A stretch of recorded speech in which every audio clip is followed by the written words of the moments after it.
What's up, you guys? What's up, you guys? It's your bro, Rich here again. Today in this video, I'm back with another, today I'm back with another car explanation video for y'all. Today in this video, I'll be talking to y'all about one of the most coolest and one of the most aggressive, and I would say, the somewhat dangerous American supercar. Now, a lot of you are wondering, what car are you talking about? Well, for all you V10 fans out there, you'd probably recognize this car. Okay, today today in this video I'll be talking to you all about one of my most dream American cars. So one of my dream American cars. So this is American supercar. So today in this video I'll be talking to you all about the mighty Dodge Viper. That's right, the Viper. The Viper is the car I'm talking about. So, before I get started, make sure you all like the video, subscribe, comment down below what you guys think.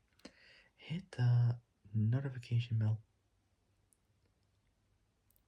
Hit the notification bell and hit all so you're alerted of when I make brand new uploads. Alright. Alright, so without any further ado, let's begin. So the mighty Dodge Viper. Here we go. So the Viper is a sports car, well, supercar technically, that was manufactured by Dodge, also by SRT, Street and Racing Technology, for both 2013 and 2014, a division of American car manufacturer Chrysler. Can't even be nodding off. From 1992 until 2017, having taken a brief hiatus in 2007, and from 2011 to 2012, production of the two-seat supercar, well, it's a sports car technically, began at New Mac assembly plant in 1991. So in 1991, which was called the Detroit Assembly Complex, MAC, known as the Mac Avenue Engine Complex, which is a Stellantis North America automobile. So Stellantis North America automobile assembly factory in Detroit, Michigan. So it's located adjacent to the Detroit. It's located as adjacent to the Detroit Assembly Complex, Jefferson plant, which was known as the GNAP.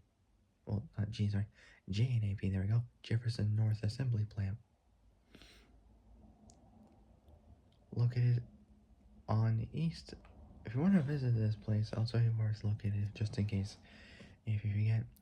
It's located on East Jefferson Avenue, 6 miles northeast of downtown Detroit, near Grosse Pointe Park.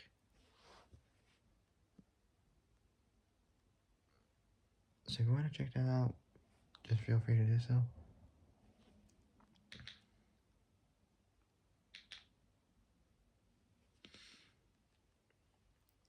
Okay, so the Viper's a sports car, or supercar, that's manufactured by Dodge and also by SRT for both 2013 and 2014, a division of American car manufacturer Chrysler from 1992 until 2017. So from 1992 until 2017, having taken a brief hiatus in 2007. So having taken a brief hiatus a brief hiatus in 2007, and from 2011 to 2012, production of the two-seat sports car, well, supercar, began at New Mac assembly plants in 1991 and moved to Connor Avenue assembly plant in October 1995. So New Mac assembly plant is located in Detroit, Michigan, and the Connor Avenue assembly plant is located also in Detroit, Michigan.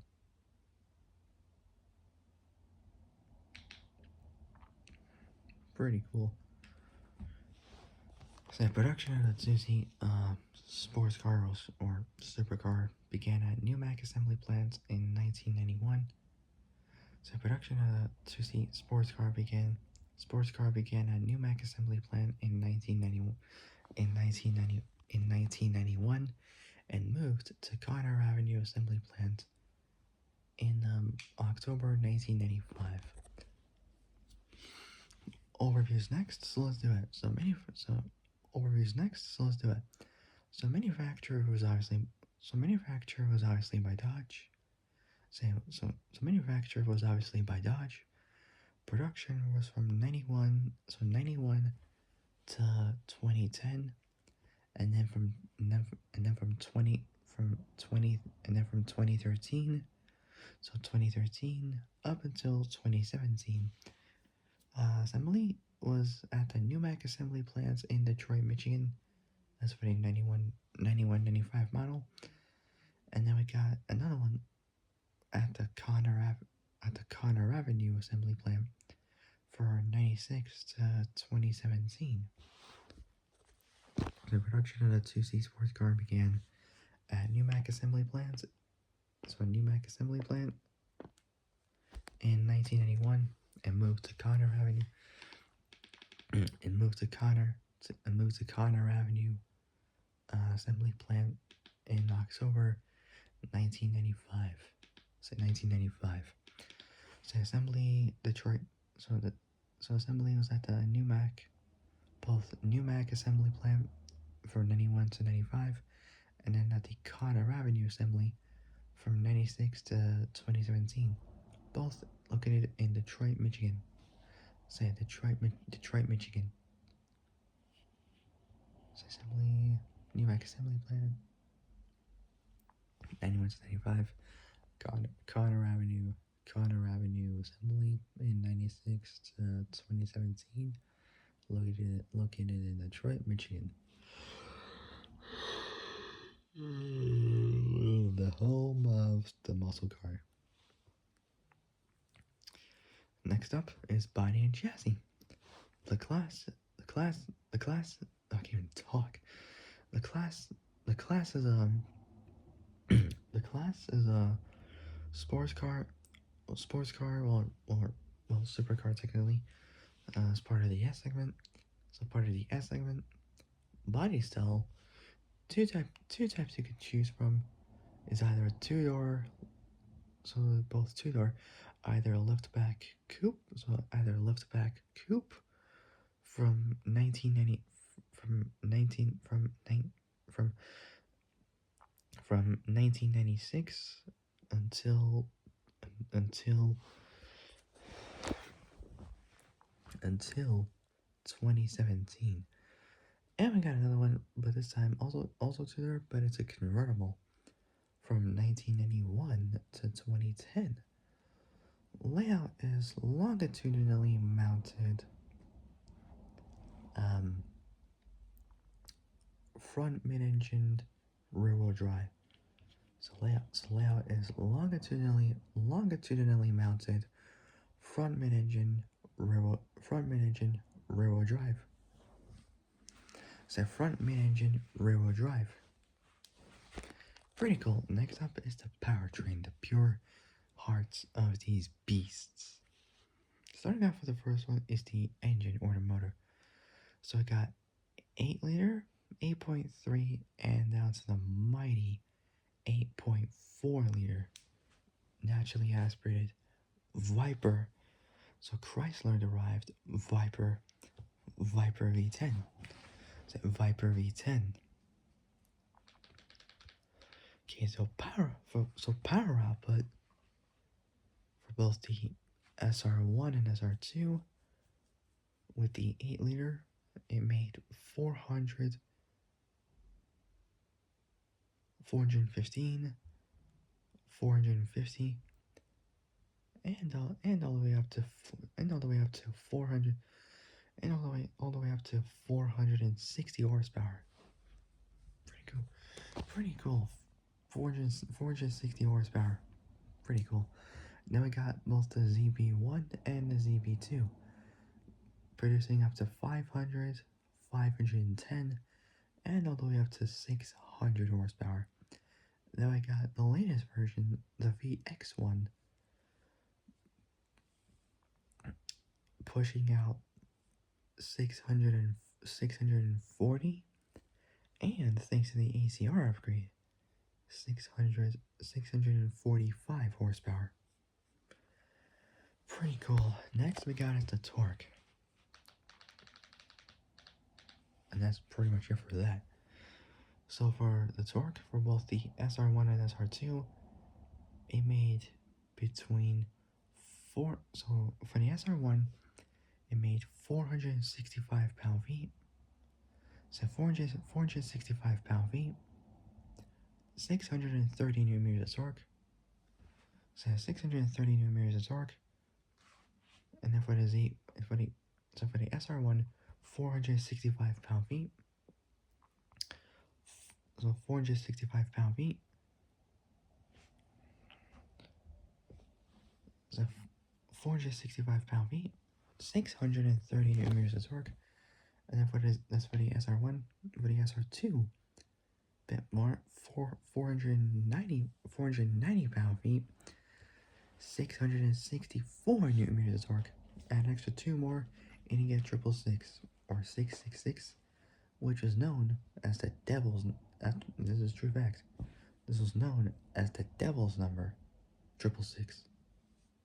Crazy. Like I don't know why it's known. I don't know why it's known as the devil's number, but apparently so. Anyway, so I made 490 pound-feet, 664 newton meters of torque. Now I got both the ZB1 and the ZB2. So I made 500 pound-feet. So 500 pound-feet.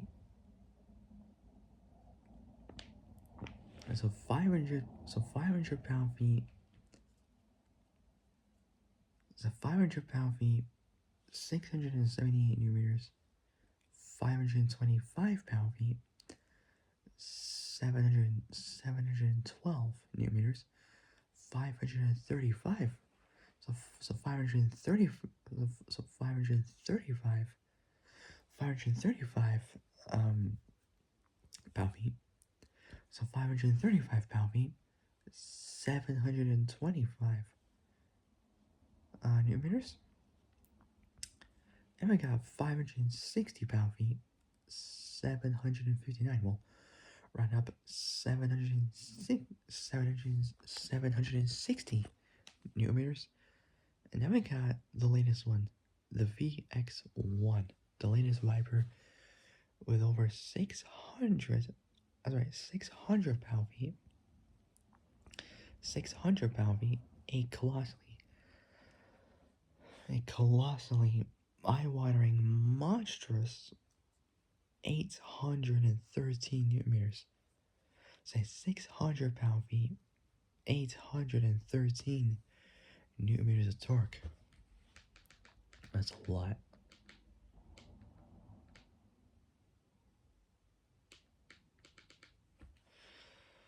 Okay, so the Viper is a sports car that was manufactured by Dodge by SRT for 2014 version of car manufacturing Chrysler from 1992 to 2017.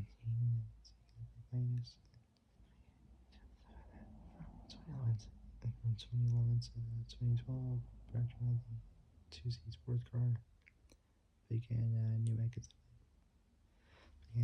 assembly plant in 91 and moved to Colorado new assembly plants in October 95. Or just seeing where I left off. Okay, so although Chrysler considers ending production because of serious financial problems, serious financial problems on September 14th, 2010, 2 days after Paul Walker's 37th birthday. Rest in peace. So on September 14th, September 14th, 2010, 2010, so 2010, then, so then, so then, so then, Chief Executive, Sergio Marchionne, born June 17th, 1952, in Chieti,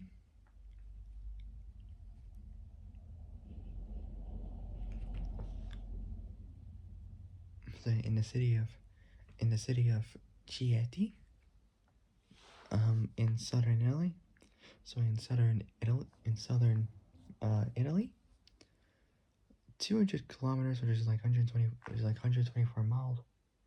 So 124 miles east of Rome. It is also the capital of the province of Chieti in the Abruzzo, so Abruzzo,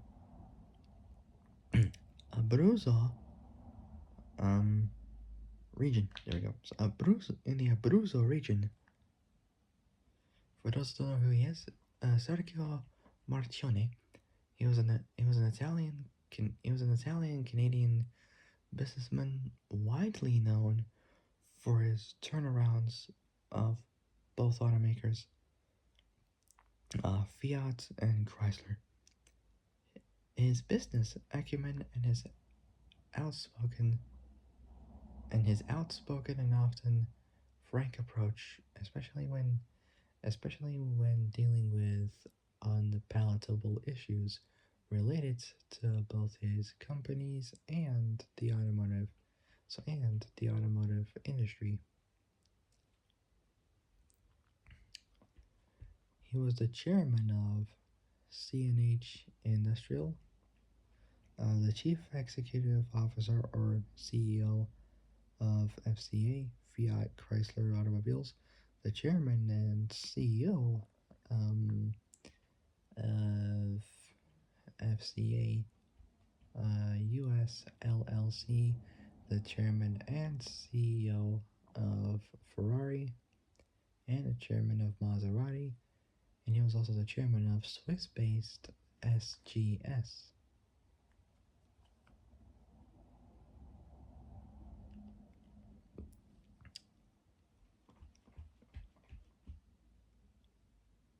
Which is Société Générale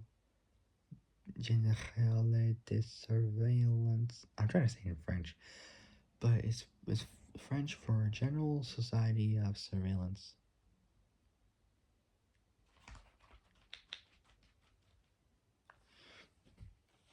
Yep, I can't really pronounce it that much, but oh well. I try. So he was a chairman of Swiss-based SGS and vice chairman of UBS, which stands for, what does it stand for? So Union Bank of Switzerland.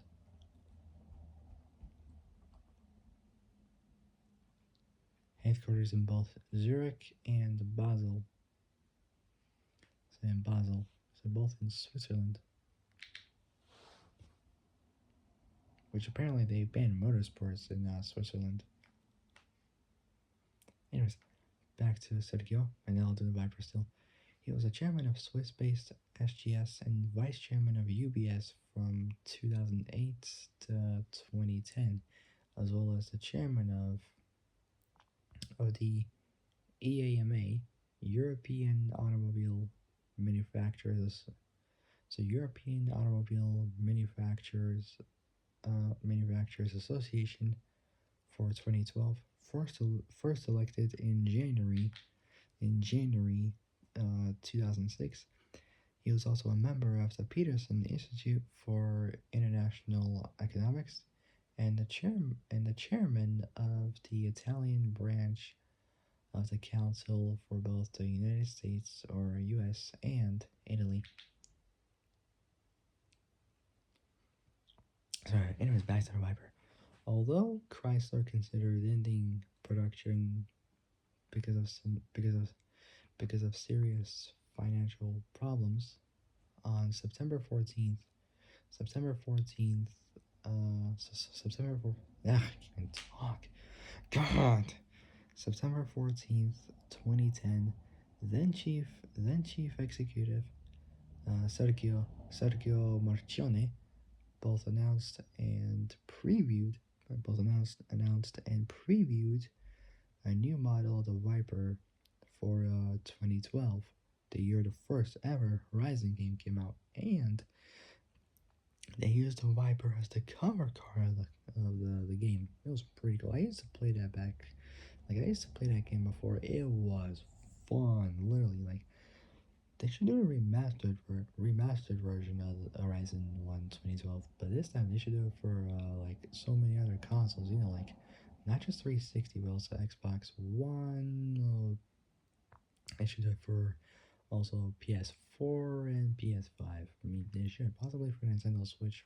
I highly doubt it, but well. Anyways, kind of get carried away there. Sorry about that. Anyways, moving on. In 2014, the Viper was made. The Viper was, the Viper was, the Viper was named.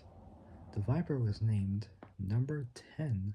So number 10 on the most American cars list, meaning 75%. So 75% or more. It's like plus 75% of its parts are manufactured in the U.S. The Viper was eventually discontinued um, in 2017 after approximately 32,000 were produced over the 26 years of production. So from 2017, 26 years before that, I was around, the math on that, say 1991.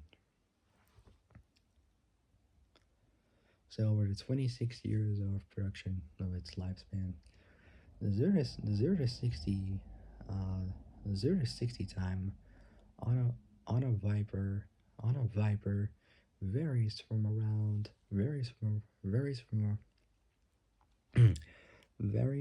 from around 3.5 to 4.5. Top speed also ranges from 160 to over 200 miles an hour, depending on both the variant and the year of the car. Depending on both the variant and the year of the car, as well. So it depends on one of those. Well, either one of these. All right. Next up is development. Excuse me. I just choked. Yeah. I take a deep breath. And breathe out. Do once more just in case. Just in case. There we go. Sorry. Choked a little bit there, but I'm okay. Anyways. Anyway. Next up is development history. So the Viper was initially conceived in late 1988.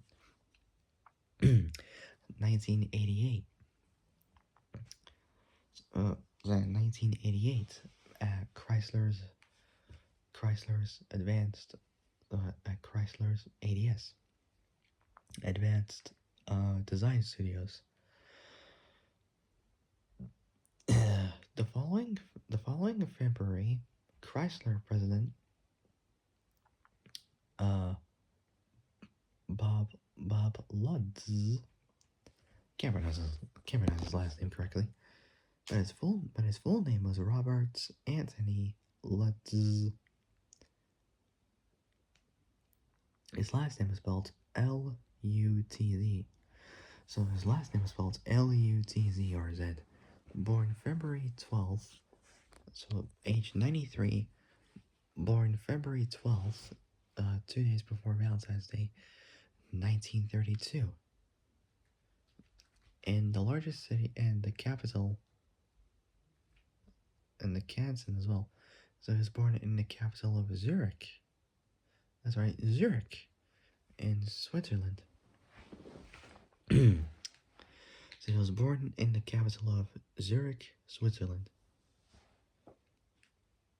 So for those who don't know who Bob Lutz is, he was a Swiss-American automotive executive who served as a top leader of all of the U.S. Big Three automobile manufacturers.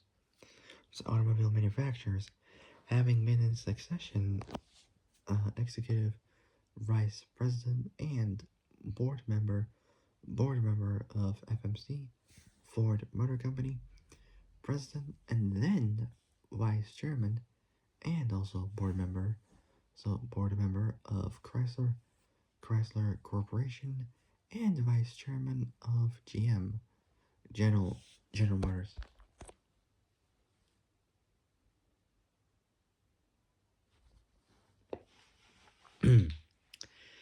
Okay, so the following February, Chrysler. So we're still in development history. The Viper was initially conceived in late 1988 at Chrysler's Advanced Design Studios. So Advanced Design Studios.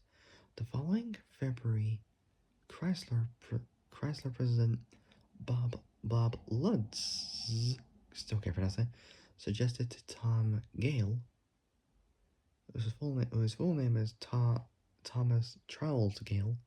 So Thomas Charles Gale, born June 18th, 1943, who's an American automobile designer, widely known for his work with the Chrysler, Dodge, and Plymouth. So the Chrysler, Dodge, and Plymouth Marquis. Tom and his design partners, both Trevor Creed and John Hurlitz were instrumental with breakthrough designs that rescued Chrysler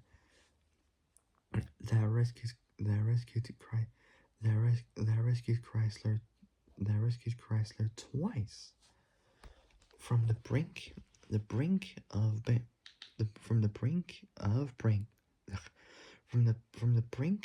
bankruptcy. So from the brink of bankruptcy. Alright, still, anyways, back to development history. The Viper was initially conceived in late 1988. So it was initially conceived in late 1988 at Chrysler's Advanced Design Studios. The following February, Chrysler President Bob Lutz suggested to Tom Gale at CDC Chrysler Design Center that the company should consider producing a modern Cobra, and a clay model was presented to Lutz a few months later. Production in sheet metal by metal crafters. The car appeared as a concept at the North American International Auto Show in 1989. public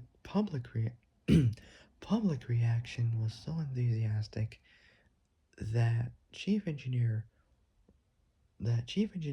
Roy Stjolberg, I can't even pronounce it. It just sounds Norwegian, but I'll just spell it just to make it a lot easier. It's spelled SJO and then Berg at the end. So SJOBERG. Stjolberg? I can't pronounce it still. I just I literally can't pronounce it. It legit sounds Norwegian. Anyways, he was directed to develop it as a standard production car. But then the man, the myth, the legend himself, Lee Iacocca, Chrysler chairman,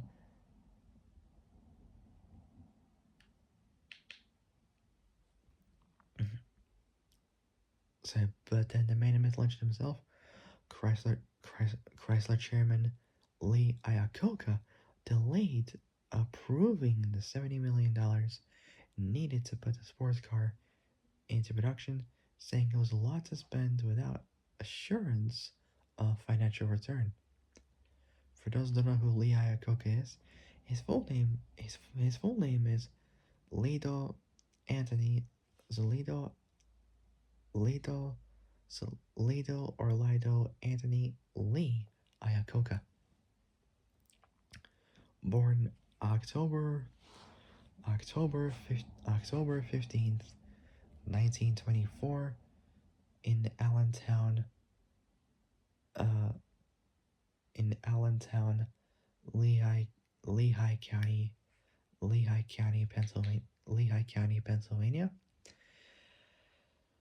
Passed away at age 94 on July 2nd, 2019, in Los Angeles, California.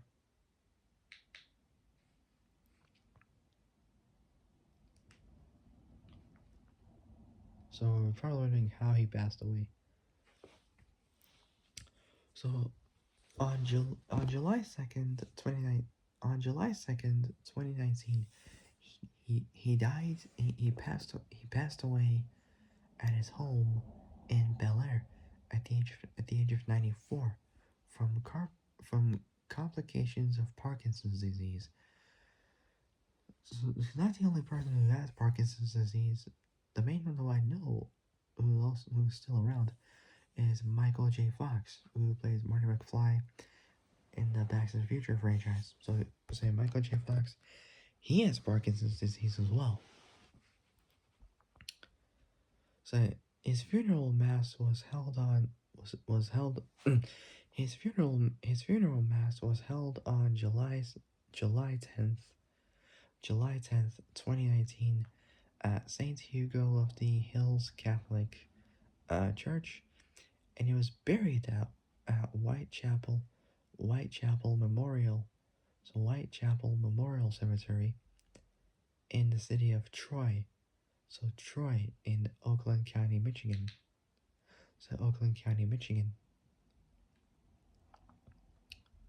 Around 15 miles north of downtown Detroit, Michigan. As of the 2020 census, 5 years ago, the city had a population of 87,294 people. Almost 87,300 people. That's God damn it. That's a lot of people there, I'll tell you now. Anyways, back to the Viper. So, but then Chrysler chairman,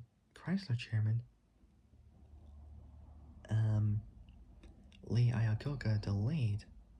So, but then Chrysler chairman Lee Iacocca delayed approving the $70 million needed to put the supercar or sports car into production, saying it was a lot to spend without assurance of financial return. Stjolberg, I still can't pronounce it, selected 85 engineers to be Team Viper. Team Viper. With development starting in March 1989. So, with development uh, being so starting in March 1989, so 1989, uh, and that was the year. That was the year. Um, ESX Motorsports uh, founder and president Al Ali Ali Afshar, who was in both the 2011 and 2014 film Born to Race and Born to Race Fast Track. So who doesn't know who Ali Afshar is, he's the president and founder of Easy Stream Motorsports, which was known as ESX Motorsports, and he supports many sponsorships. The main one is Subaru, and there's so many other sponsorships that he has, like InGen Technologies, Mishimoto, JP Logistics, Sticker City, Hooker Headers. What else? So InGen, Mishimoto, Force Performance Turbochargers. That's pretty cool. Advan, they did like the cool wheels, 3D carbon. They did a body kit for the Mustang, B&M shifters, the drive shaft shop. You know when they do like the axles and all that kind of stuff. What else? What else? What else? What else? What else? Um, Jeez, I'm trying to think of any more. What other sponsorships? So we end. There we go. Who's applied like the 871 supercharger? It's the 871 supercharger and all that kind of stuff. But yeah. So, but then Chrysler chairman Lee, I, but then Chrysler chairman Lee Iacocca delayed approving the $70 million needed to put the sports car into production, saying it was a lot of cash to spend without assurance, saying it was a lot of cash to spend without assurance of financial return. Um, Roy Roy selected 85 engineers to be Team Viper, with development starting in March 1989. So March 1989, the team asked. Oh God! They asked the then Chrysler subsidiary Lamborghini, so Lambo to cast a proto to cast a prototype aluminum engine block for the sports car to use in May uh, 1989. So to be used in like 2 months, from March to May 1989. The production body was completed in fall or autumn. If you want an easier way, autumn 1989 with a so autumn 1989 with a chassis prototype running in December. Though a V8 was first used in the test mule, so though a V8 was first used in the test mule called White Mule, the V10, which the production car, so the V10, which the production car, production car, production car was meant to use, was ready, was ready in February 1990, the start of the very early 90s. Official approval from Iacocca came in May, almost like mid 1990, but so by auto uh, auto industry standards, or AIS. So by auto industry standards, 70 million, so $70 million was not a lot of cash, so it wasn't a lot of money. Well, kind of was, but not as such as people would expect. But the potential in improved image on the other hand was just fantastic. 1 year later, Texas chicken farmer and American automotive designer, racing driver, and entrepreneur, the man, the myth, the legend, God rest his soul himself, Carroll Shelby. That's right, Carroll Shelby, born in January 11th, 1923, in Leesburg, Leesburg, Camp County, Texas, and passed away on May 10th, 2012, age 89, in Dallas, Texas.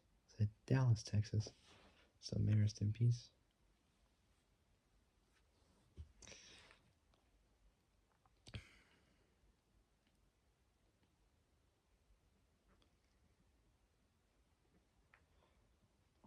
And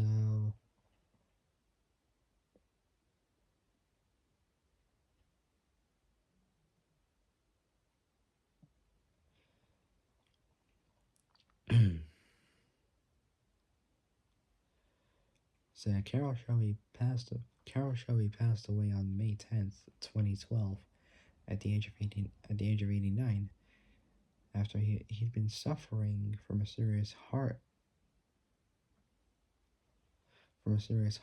ailment for decades.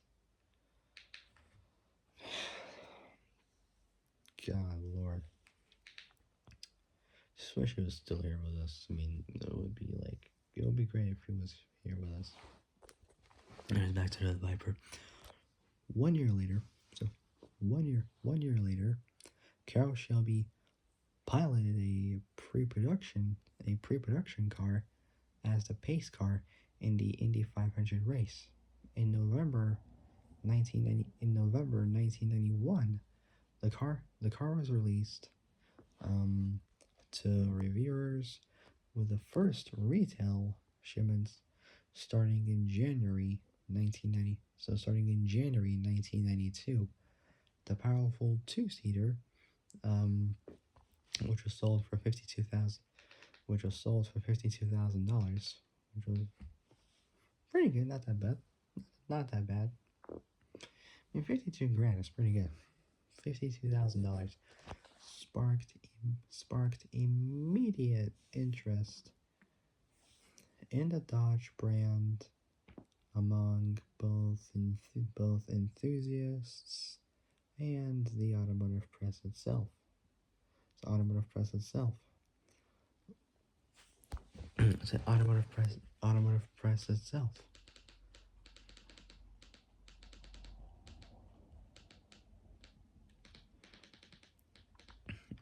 Bob hoped. Bob hoped it would raise the spirits of both designers and engineers who were discouraged by the homely, unpopular cars that they'd been commanded to produce. The popularity of the Viper, however, the popularity of the Viper overshadowed the recent failure of Iacocca's pet car, the TC, which is a Chrysler TC by Maserati, which is assembled in Italy, styled by Chrysler. So it was built by the Italians, styled by the Americans. God, I hate the look of the Chrysler TC. I mean, if you search up Chrysler TC now, you would see what the hell it even looks like. Just don't. The front-wheel drive, like what the hell were they even thinking of? They couldn't even have freaking V8. I mean, they did have a 2.2 liter, uh, Turbo 2 and TC Inline 4, but they did also have the legendary Mitsubishi 6G72, a 3-liter V6, which was used to power both the Eclipse GT and the Mitsubishi Galant.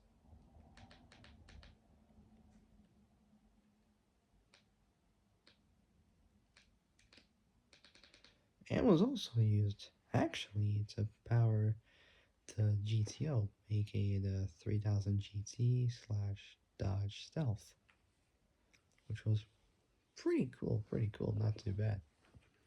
But still, the car, the motor, yeah, V6 was pretty cool. Anyway, so the powerful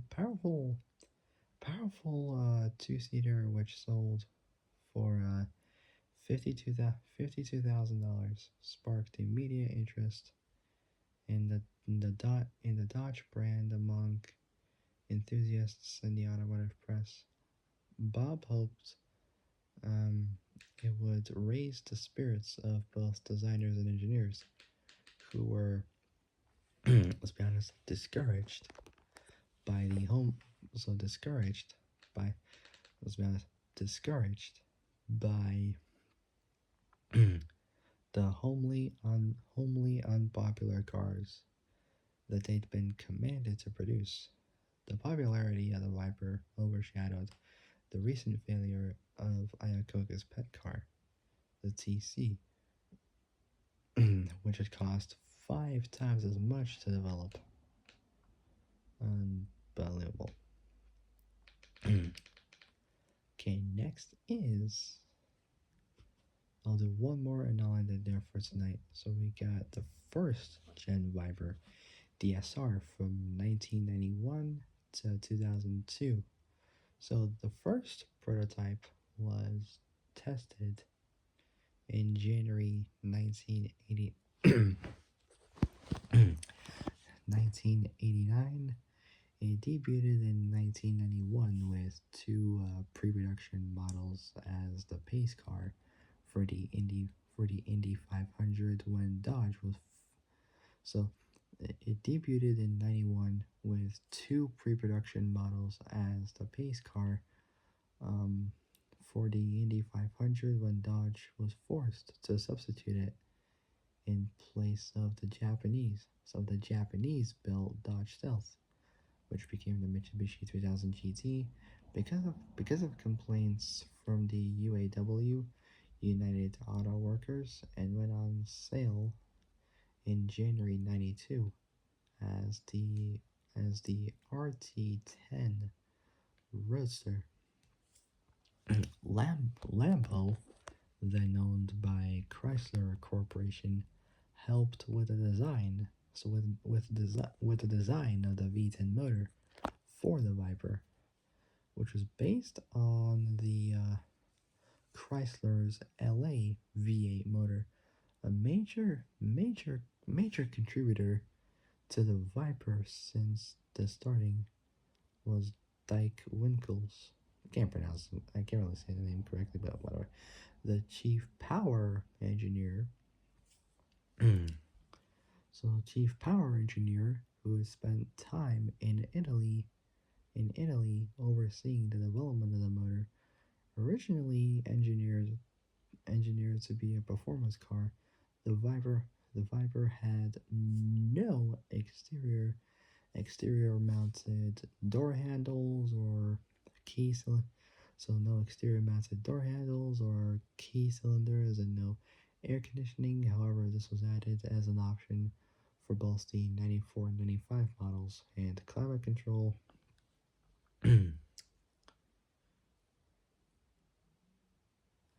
so and features climate controls featured a snowflake icon. Imagine they had that for the air conditioning, I don't know, which indicated a potential setting for the air conditioning. Oh, I got it. Never mind. The roof was made from canvas, and the windows were made from vinyl using zippers to open and close, much like the Jeep, the Jeep Wrangler.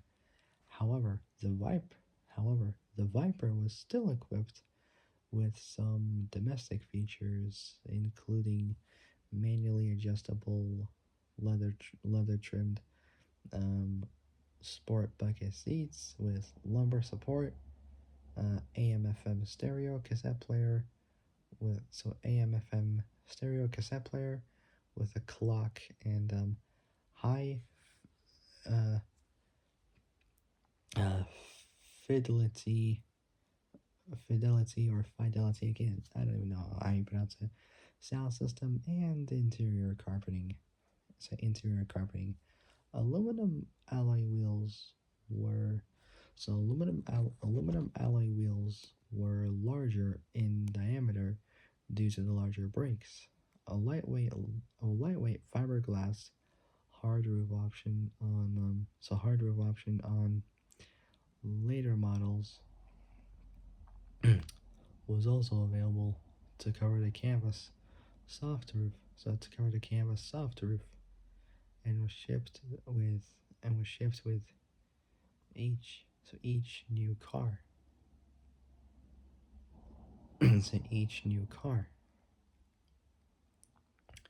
There are also no airbags in the interest of weight reduction. adjustable before Adjustable performance suspension was also an available option for most Vipers. The engine weighs 712 pounds, 323 kilos, and is rated at 400 was rated at 4600 RPM, 400 horsepower, which is pretty good amount of power, and at 3600 RPM, 400 I'm sorry, 465 pound feet, 465 pound feet, um 630 newton meters, so 630 newton meters of torque, all that at 3600 RPM. Due to the long gearing allowed by the motor, it provides fuel economy at the U.S. EPA,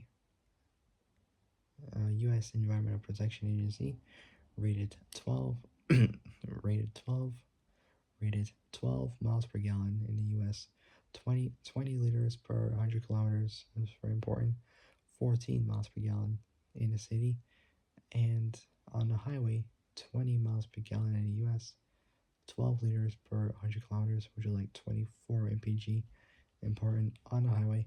The body is a tubular steel frame with RTM resin transfer molding fiberglass panels. The car has a curb weight of 1,490 kilos. So the car has a curb weight of 3,280 pounds. So 3,280 pounds, 1,490 kilos, and lacks modern driver aids such as both traction control and anti-lock brakes or ABS. The SR1 can accelerate from 0 to 60 in 4.2 seconds, 0 to 109 in 9.2 seconds, so 5 seconds slower than when it does 0 to 60. So 5 seconds faster than when it does from 0 to 100. Can complete in a quarter mile in 12.6 seconds. Bone stock, that's pretty good. So 12.6 seconds at 12.6 seconds, allowing a speed of 114 miles an hour, and has a maximum speed of approximately 165 miles an hour. Its large tires allow the car to average close to one lateral G in the turns. So it allows the car to average um, close to one lateral G. So its large tires allow the car to average close to one lateral G in corners. However, the car proves tricky to drive at high speeds, particularly for the unskilled driver. Next up, we got is another version of the car, the second generation, which is the SR2 from 96 to 2002. So the second iteration, the sec the second iteration, the second iteration Viper, codenamed SR2, so codenamed SR2 was it codenamed SR2 was introduced in 1996. So in 1996, the exposed side the exposed side exhausts on the exposed side exhaust pipes on the RT10 Roadster were relocated to a single muffler at the rear exiting via two large central tail pipes during the middle of the model year, which reduced back pressure and therefore increased the power to 415 horsepower. Pretty good. Torque would also increase by 23 pound-feet, 31 newton-meters, to 488 pound-feet, 662 newton-meters, while 490 pound-feet for round up, 670 newton-meters, while 660 if you round up for newton-meters. A removable hardtop, or a removable hardtop was now available along a removable hardtop was now available along with a sliding glass window. Some steel suspension components were replaced by aluminum, resulting in a 60-pound, 27 or 30 kilo weight reduction, which was pretty good. Later, in the 96 model year, Dodge introduced the Viper GTS, a new coupe version of the RT10. Dubbed the Double Bubble, the roof featured slightly raised sections that looked like bubbles to accommodate the usage of helmets and taking design cues from the Shelby Daytona, driven by none other than American automotive and trailer designer, author, and photojournalist, best known for his work on both Shelby Daytona Cobra Coupe and Corvette Stingray, Pete Brock. Full name is Peter L. Peter L. Peter Albert Brock, or just Pete Brock.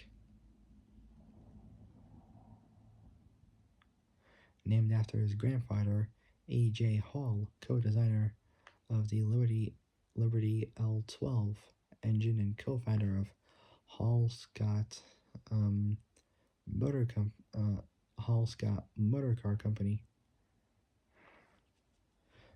So he grew up primarily in the Sausalito area of Northern California.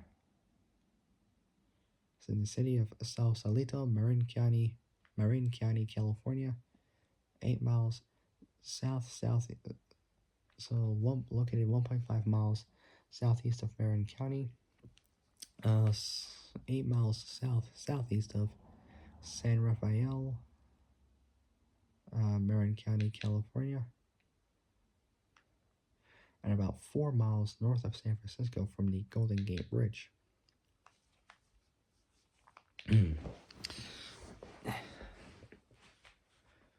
Okay, so where the heck was I?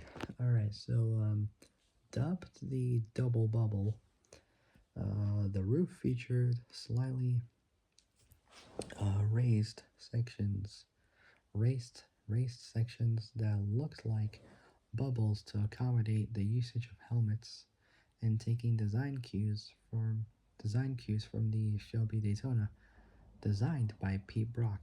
More than 90% of the, so 90% of the GTS was new in comparison um, to the RT10. Despite similar looks, the GTS would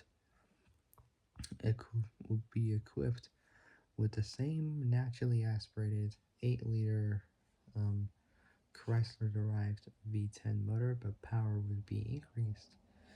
but power would be increased to at 5,200 RPM to 450 horsepower. That's 35 more than what it had previously, from 415 to 450 horsepower. That's pretty good amount of power. Pretty good power output. So an extra 45 horsepower more. So 5,200 would be increased to 5,200 RPM. To 400, 450, 450 horsepower. So 450 horsepower at 5,200 RPM. And at 37, so 3,700 RPM, 490, 490 pound-feet, 664 newton meters of torque. So at 3,700 RPM, the 96 GTS would be the first Viper, the first Viper to be equipped with airbags, and also to be equipped with airbags, and also include air conditioning, power windows, and power door locks as standard equipment. The GTS would be chosen as the pace car for the 96 Indy 500. Minor updates would continue in both the years 97 and 98. In 97, the RT10. In 97, the RT10. So in 97, fire department. Sorry about that. In 97, the RT10 would receive a power. So in 1997, the RT10 would receive a power increase to 450 horsepower. So it would receive a power increase to 450 horsepower. Pretty good, along with both airbags and power windows. In 1998, a year later, both of the versions, both versions, both versions of both versions of the Viper were equipped with airbags from the second gen Viper. So Gen 2 airbags, revised exhaust,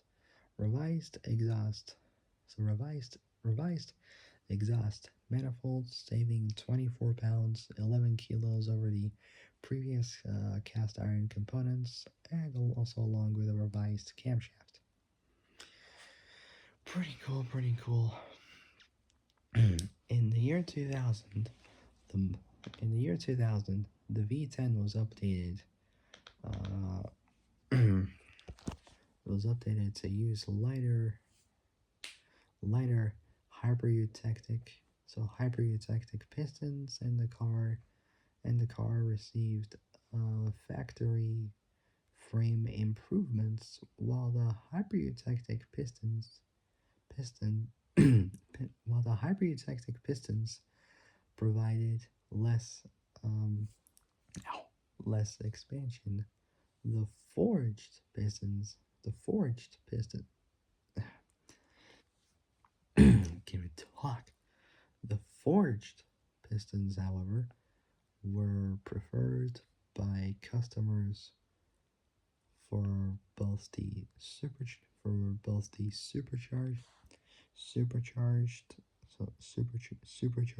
supercharged and supercharged, and turbo, turbocharged um, aftermarket packs. TSB, known as Technical Service Bulletin, so technical service, technical service bulletin. So technical service bulletin recalls 998 and 999, close to 1,000, were done were done at local dealerships, local deal local dealerships to repair the 96, 99 Viper frames Viper frames by adding gussets. So by adding gussets with rivets near the steering box, The '01 to the 2001 models saw the addition of an ABS, so anti-lock braking system. Last part, and I'll end it there for tonight. The R the R the RT10 RT10 was replaced by the SRT10. So SRT10 Roadster. So Roadster, and the RT10 was replaced by the RT10 was replaced by the SRT. So by the SRT10 Roadster, and so by the SRT10 Roadster in 2003. So replaced by the SRT10 Roadster in 2003. So Roadster in 2003, and the GTS was replaced in 2006 by the SRT10 Coupe. Okay, so that'll be it for tonight. So for my next, alright, so that'll be it for tonight. So for my next Viper video, will be about the Gen 2 Viper. And so yeah, okay, so that'll be it. I'm getting tired right now. If you guys like this video, like it, subscribe, comment down below. What you guys think. So comment down below what you guys think. Hit the notification bell, and hit all so you later know when I make brand new uploads. Oh man, I'm getting tired. Alright guys, so that'll be it for tonight. I'll see you guys soon in the next video. But until then, stay safe, have a great evening, and have a great day tomorrow morning. And I'll see you guys soon in the next video. So I'll see you guys soon in the next video. So take care, folks. Stay safe out there, and I'll see you guys soon. Good night. Good night, ladies and gentlemen. Good night. Good night, folks.